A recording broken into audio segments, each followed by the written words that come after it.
All right. Hello, everyone. Welcome to episode number 295 of the Restoring Rapport podcast. I'm super excited for the content we got planned out for you guys today. As always, this is a podcast for young believers who are pursuing the goal of marriage and family and trying to get married as young as possible in a healthy way. I'm your host, Seth Hensley. I come on twice a week, every week on Thursday and Sunday to discuss not only the benefits of getting married young, but I try to equip and encourage you in your pursuit of that goal.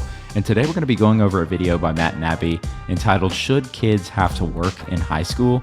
And obviously, as a show for people who are trying to get married as early as possible, I'm kind of going to come at this from a different perspective than them, because I think you should develop as much of a savings and work as hard as you can for the goal that I would argue is most important in your life, or at least one of the most important things in your life.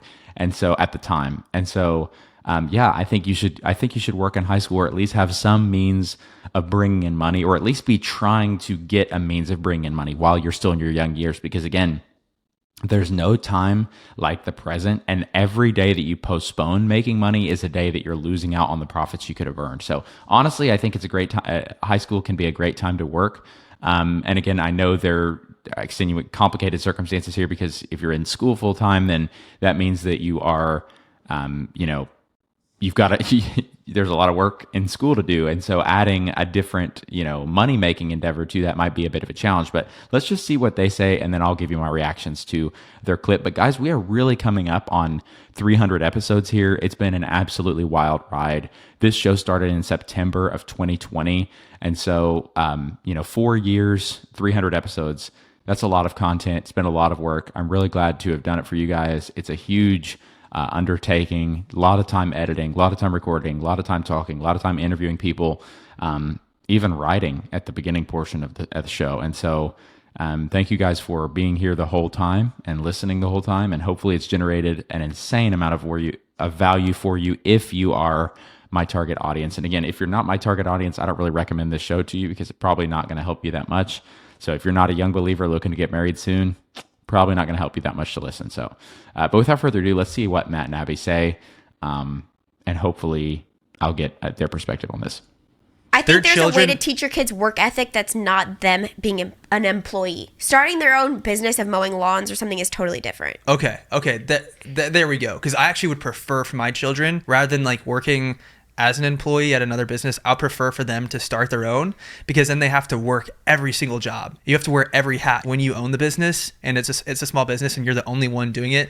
That's your job. And I think that inherently is different than what I was saying, though. Even then, though, like if our kid worked 8 hours a week, like they just worked on a Saturday, they would still have all day Sunday and all the time after school for extracurrurals, hanging with friends. Are you talking about a 16-year-old? Yeah, like if a 16-year-old. Okay, that's also different. But yes, I don't see our kids working when they're 15. Actually, I was mowing lawns when I was 15. Okay. But like 16, yeah. I was babysitting when I was 15 and stuff. I was working. I worked as a kid too. I'm just saying, to force your kids, say like, you need to have a job because you have to learn work ethic this way. And maybe there's an extenuating circumstance where like the kid is very disobedient and they need that structure. Then that would be a different circumstance also. I'm just saying, in general, I don't think that I would want my kid to work a job in high school. Well, the reason that I would want my kid to work a job in high school is because, well, and not even my kid. Let's talk about this not from the parenting perspective, but from the perspective of the kid. If the kid has seen the reasons for getting married young that we've discussed in 200 episodes prior to this one, and wants to pursue that as a life goal, you're going to have to start taking some active steps when you're still in high school towards that goal. You can't just put it off and put it off and put it off and expect to get married young in a healthy way. You have to start putting in some work. And so what I did in high school was I did exactly what the situation they described was I would mow lawns, I would have a podcast, I would write art blog articles. I would do anything I could. I even wrote a book and used book sales online via Amazon and KDP, and I would do anything I could to make money without without giving up my passions and my free time and my time with my family.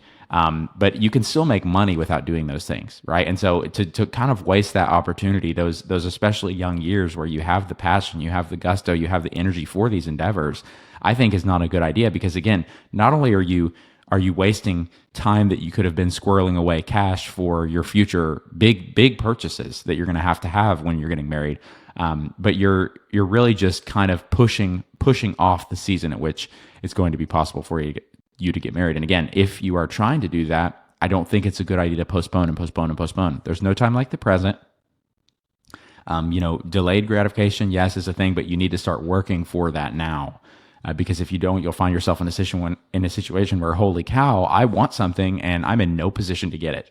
I'm not making enough money to get married. I'm not in a spiritual condition to lead my wife under the headship of Christ. I'm not in a position where I have the emotional maturity to support my spouse. Whatever the problem is, you have to have put in the work prior to getting married young in order to get married young in a healthy way. So I think anything you can do to prepare, is something great. But let's continue to see kind of why Abby Howard here disagrees. And they got married young. Matt and Abby here, this is a couple who tied the knot early, and they are glad they did that. They're proud of that decision. Not only are they proud of it, but they would never change anything, look at with the benefit of hindsight. And so I'm curious to see why she says she shouldn't work here, because I don't see how it's possible to get married young if you're not working a few years before, or at least it would greatly help your case. It would greatly help you get married young if you worked a few years before, you graduated high school. Okay. I would almost be on the team of you have to do, minimum like 6 hours of work a week, but you get to choose what it is. So you can start your own business. You could go work at McDonald's. You could work at the movie theater. Kids work so much, Matt. You do not remember the workload of homework, your extracurriculars that you could be involved in.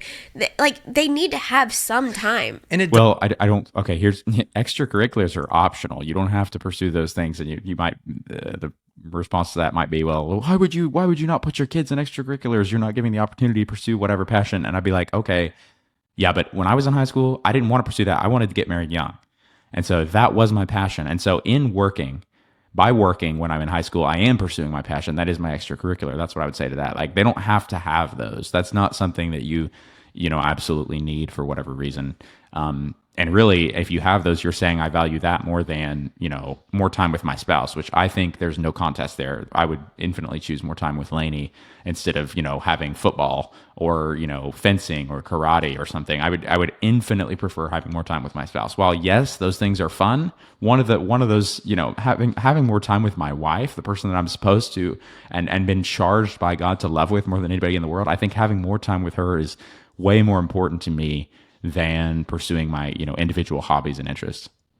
Just like anybody. And obviously it's going to be situational, right? Like when my brother mowed lawns like I did too, but when he was in the peak of football season or baseball season, he would slow down on the work. But then in the summertime when he had a lot more free time, then, both him and I probably worked 10 to 20 hours a week in the summer.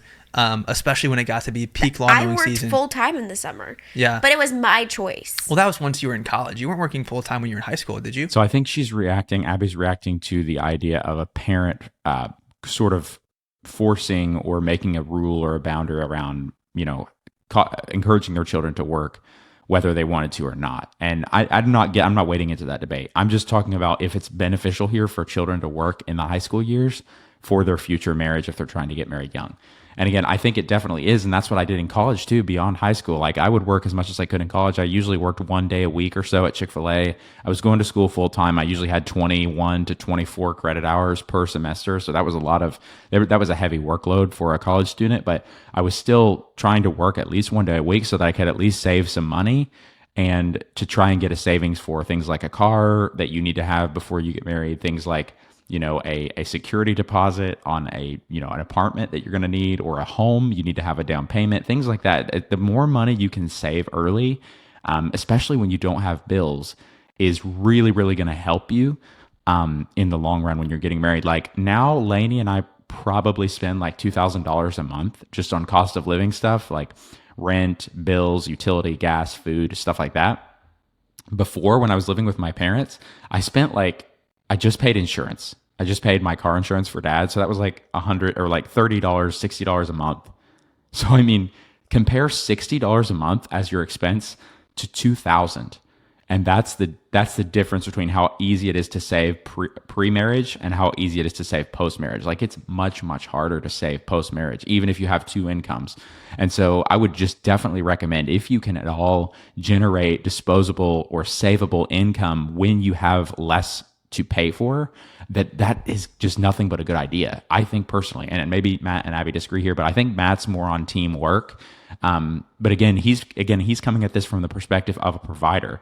He was trying to get married young, and he wanted to be able to support his wife early, and so he did those things, even though it probably was not, his favorite thing in the world to do. Like, I don't go to work because I love my job. I do love working with children. I do like investing in the next generation, but I hate education. I think the education system is totally broken.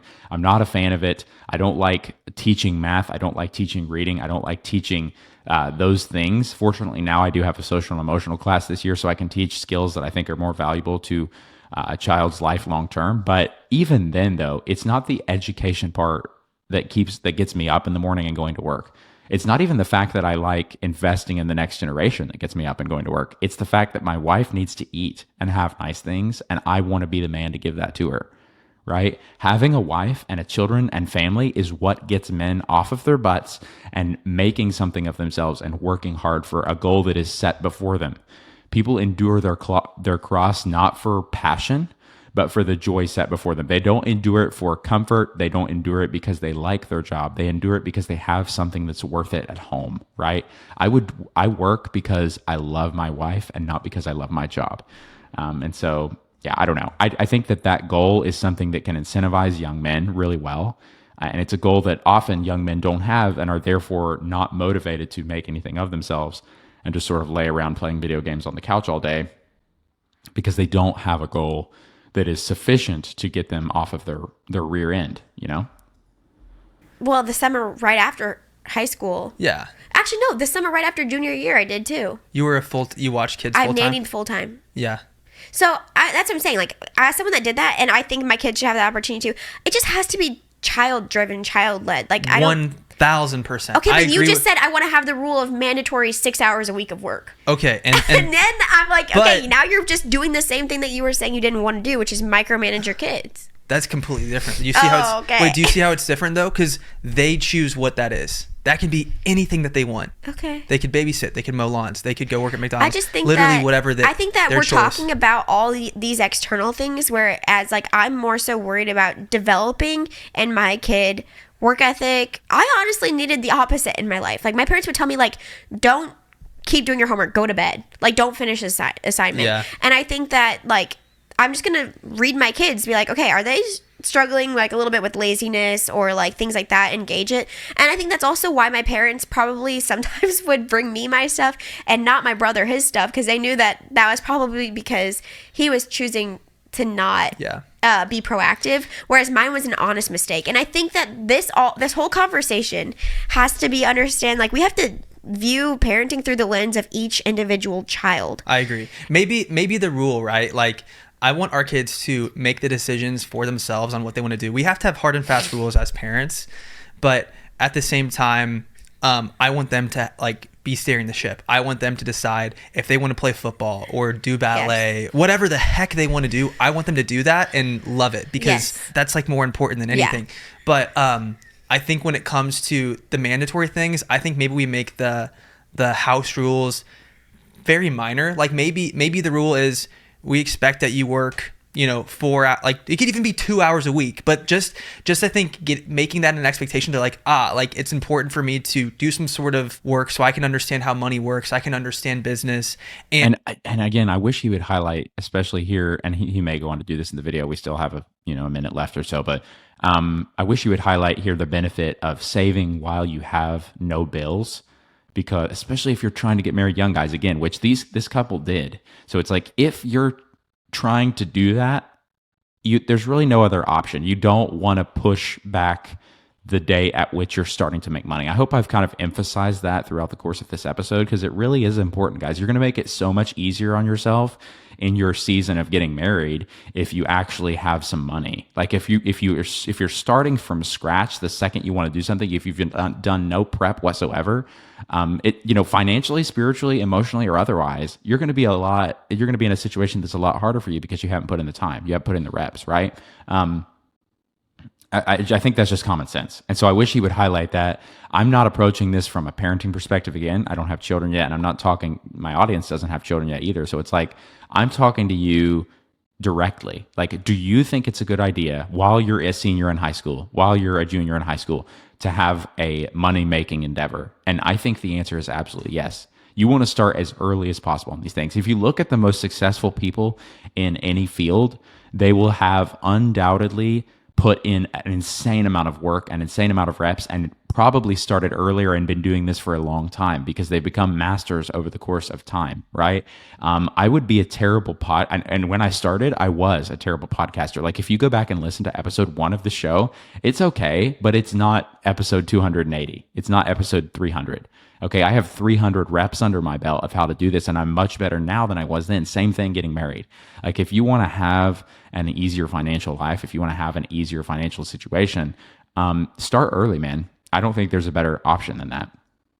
And they could do the bare minimum, or if they love it and they love owning their own business, maybe that becomes their thing. Like, I don't know. I want them to be the one to make those decisions. And I think we just need to, like you said, base everything we do off of each kid, because every kid is so unique and different. And it's not a one size fits all when you're parenting one kid versus another. And say your kid is going to school all day, every day. They have extracurriculars. They want to hang out with friends. It's like that short little time that we do have with them. I want to be as a family. Like, I don't want. That's absolutely true. You do want to have that family time. Definitely protect that. But she also just listed like 5 things there that are not necessary.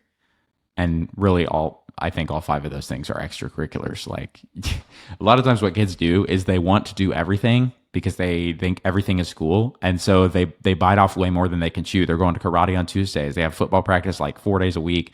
They are doing this insane archery competition thing on Saturdays. They have just all this stuff. And then, the girl is doing, 5 different extracurriculars. She's doing ballet. She's doing tumbling. She's doing cheer. She's doing all this. And it's like, okay, we are overcommitted here. The reason we have no time is because we're choosing to, value these activities, these hobbies, these interests, these things that in the long term probably won't generate us money. We're choosing to value those things over time with our family or over our ability to prepare for our future with our spouse. And some people, maybe they want to do that. That's great. I think that, let them do whatever they want. But for me personally, I didn't want to put my time when I was in high school into extracurriculars when I could be preparing to get married young. And I would have gotten married young. I got married 24. I would have gotten married young, way younger than 24 if I'd met my wife in that time. And so, and that was actually my biggest mistake, was I was not looking for a spouse and through the appropriate means. If you're struggling with that, by the way, I have a wonderful episode for you guys telling you how, not only how I found my wife, but in my opinion, what is the best method of finding a spouse in the year 2024. In modern times. I give you kind of tools that you have and that nobody else in prior generations has had prior to you. Like, you actually have a really good way of finding a spouse right now sitting in your living room. You really do. And it's not online dating. It's nothing like that. It's a very specific method of finding somebody that, in my opinion, works better than anything else. Okay. So definitely go back and listen to that episode. But guys, I don't think there's really anything wrong with working in high school. I don't see the argument against it. Maybe it's that we're overworking children, but again, it's like, why do we assume that the money making endeavor should go out the window instead of football? Or why do we assume that the money making endeavor should go out the window instead of ballet? It's like, I think you should, I think if your child is short on time, there are lots of things they can get rid of before time with family or money making endeavors, basically. I want them to be off at work. And so there's just, watch me cry right now because thinking about my kids leaving for college. My kids are babies, but it's like their childhood is so short. Like, you're right. That's something to be preserved. And you're a family unit living together for such a short amount of time. Like, just preserve it. And I think ultimately it boils down to, we totally agree. We're totally aligned. We want our kids to be hardworking, passionate about what they do. We want them to find what they love. We want it to be child led, and we want them to also enjoy their life. I think we agree on all the important things here. Okay. So that was definitely a good video. I really appreciate a lot of the things that they said. I definitely probably would have a couple caveats to what they said too, though. I don't think you have to give up the money making endeavor instead of something else. There's a million things kids are doing nowadays that they can give up that are less important than how they're providing for they're basically their investment in their future family. You don't want to make them give that up. And again, I'm not saying you should work insane hours in high school and all this. I know there are a lot of things you have to graduate, or I would say you should graduate. And so that's going to take a lot of time. Obviously, you should have time with your family. That should always take time. And that's something you get into the practice early of protecting that time and prioritizing that time. And then later in life, it's easy to do so as well. So definitely don't give up on time with your family. I would say definitely don't give up on time with your friends, because that's how you find a spouse. But the extracurriculars thing is where Abby Howard loses me, because extracurriculars are not there are lots of things that kids can be passionate about that don't take 15 million hours a week, if that makes sense. And we're putting a lot of time into things that I don't think are necessary. And we're showing we have more value for sports. We have more value for, these physical exercise activities, which are great, but we're saying we have more value for that than our child starting off their life as a married person, in a stable financial situation. And, I don't necessarily agree with that. I think you can have a physically healthy body without playing 8 million sports. Like, you can just make a habit of moving, and maybe you can combine the two. Like, make sure find a job that keeps you physically healthy, like walking, being a mailman, cutting grass, things like that. Like, you can create a physically healthy living situation. You can even create teamwork. Those are the two big things that I think sports kind of provides. You can create teamwork. You can create a healthy physical body without basically putting so much time into something that I would say is not helping you invest in your future with your family. And so that's kind of my underlying point. Yes, don't cut out time with family. Don't cut out time. Don't get bad grades in school. But you can absolutely cut out extracurriculars, right? And so that all that is doing is saying, I value my, the start of my future with my spouse above having some extra time playing a game, really, is what it's saying. And so I hope you guys have enjoyed this episode. If you disagree or want to provide a caveat to anything I said, reach out and let me know through the link in the show. Actually, the link's not there anymore. Sorry. Anchor removed the link in the show notes for voice messages. So just send me a voice message through social media now. Just message the podcast or myself, Seth Hensley, on social media, on Facebook or Instagram. I would love to hear from you there. It would make me feel super connected to you guys as audience members, and it would make the podcasting system two-way. You can also follow the show on Instagram and Facebook. Again, if you're interested in the content we post and you want to connect with us there, we would love to see you there. So thank you guys so much for listening today, and we will talk to you all next time.